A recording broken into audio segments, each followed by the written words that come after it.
As far as genderqueer, I've got a son in the high school as well. And this is bull. We know it, all right? We do not need to be having literature that's showing boys how to suck. What would you do if your 11-year-old child brought home a book so explicit, so inappropriate, that it made your stomach turn?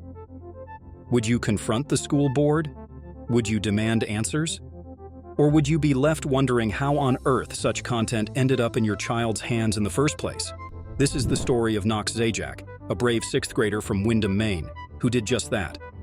But what he exposed isn't just a one-off incident.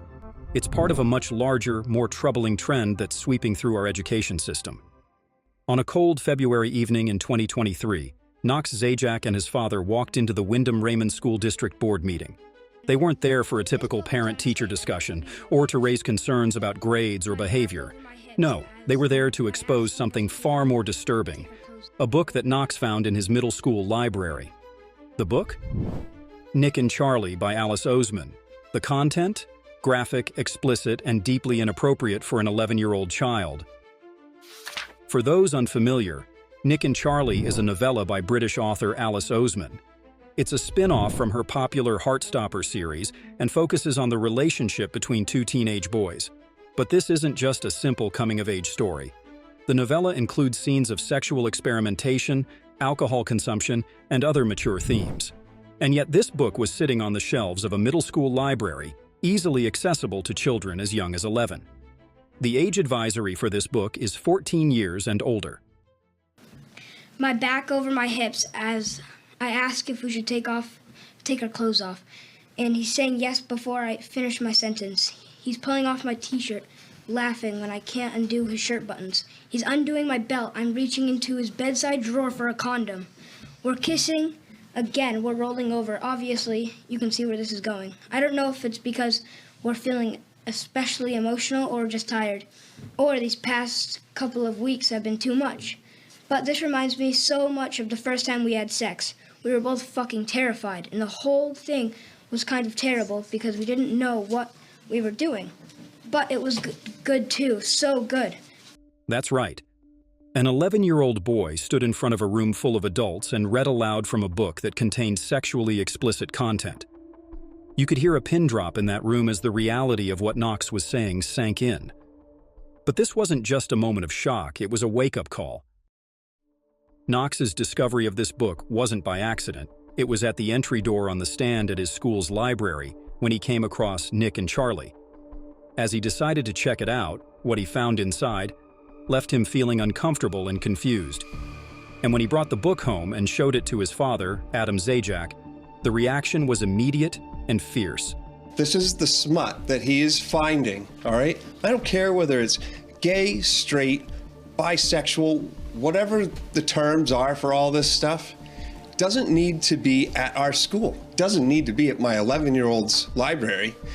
But it wasn't just the content of the book that shocked Adam.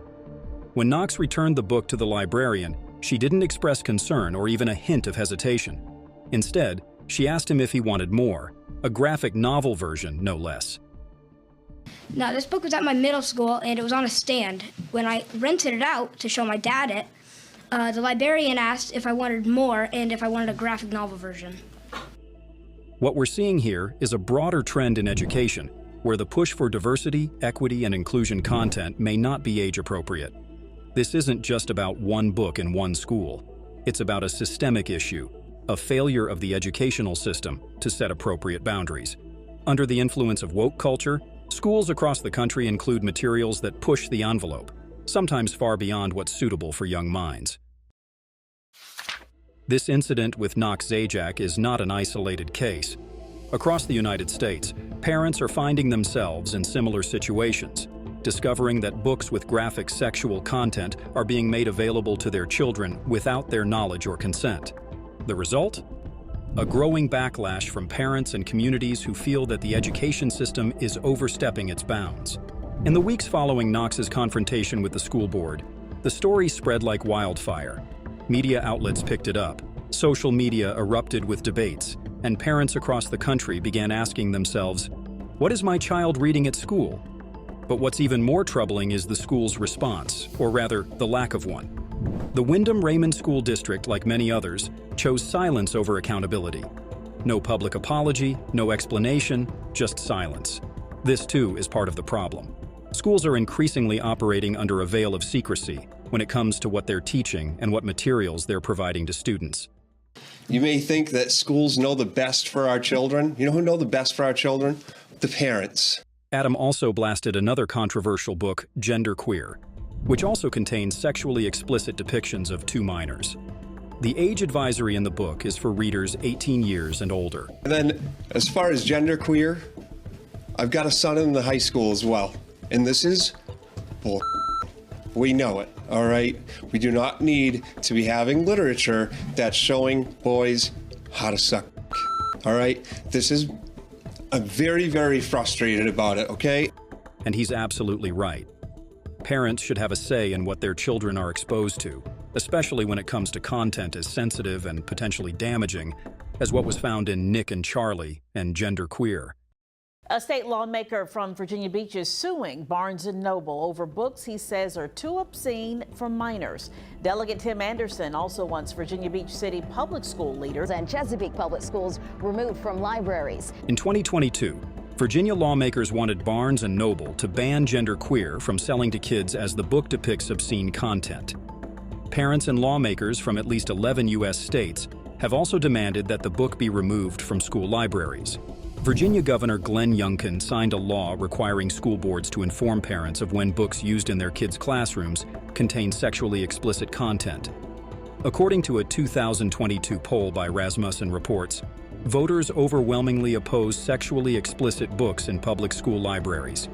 69% of voters believe books containing explicit sexual depictions of sex acts should not be present in public high school libraries. The poll also found that 89% of possible U.S. voters think that public schools must inform parents about what contents are being taught to their children at schools. So what's really going on here?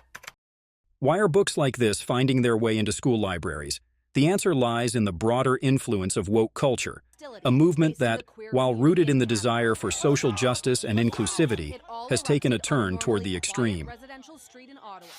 A Michigan school district in 2022 had to remove a couple of its sexually explicit books in response to parents' protests. These included Push by Sapphire, telling a story of a girl sexually abused by her father, and Red, White, and Royal Blue by Casey McQuiston, a sexually explicit LGBT romance story. In 2022, Florida Governor Ron DeSantis signed a law called the Parental Rights in Education Bill. This law bans teaching about sexual orientation to students from kindergarten to 3rd grade and restricts any content that isn't suitable for their age. So this is trying to sow doubt about kids, about their gender identity. It's trying to say that, they could be whatever they want to be. This is inappropriate. Some people have criticized the law, calling it anti-LGBTQ and nicknaming it the Don't Say Gay bill, even though the word gay is not actually mentioned in the law's text. Woke culture, at its core, is about awareness of social inequalities, systemic racism, gender discrimination, and other forms of injustice. It's about challenging the status quo and pushing for a more inclusive, equitable society. On the surface, these goals are noble, but in practice, especially within the education system, the push for inclusivity has sometimes crossed into overreach. In schools, this has translated into a curriculum and a library selection that prioritizes diversity and representation, often at the expense of age appropriateness. Books that deal with complex themes like sexuality, gender identity, and systemic oppression are being introduced to students at younger and younger ages. The outcome of these is often confusion, discomfort, and in cases like Knox Zajac's, outright harm. A lot of parents just don't know what's going on in the school, Adam Zajac told the Maine Wire. What I don't understand is how we have books in the middle school library that adults would be fired for having at work or potentially prosecuted for sharing with children given their pornographic content. It's smut, really. What we're seeing is a shift from education to indoctrination.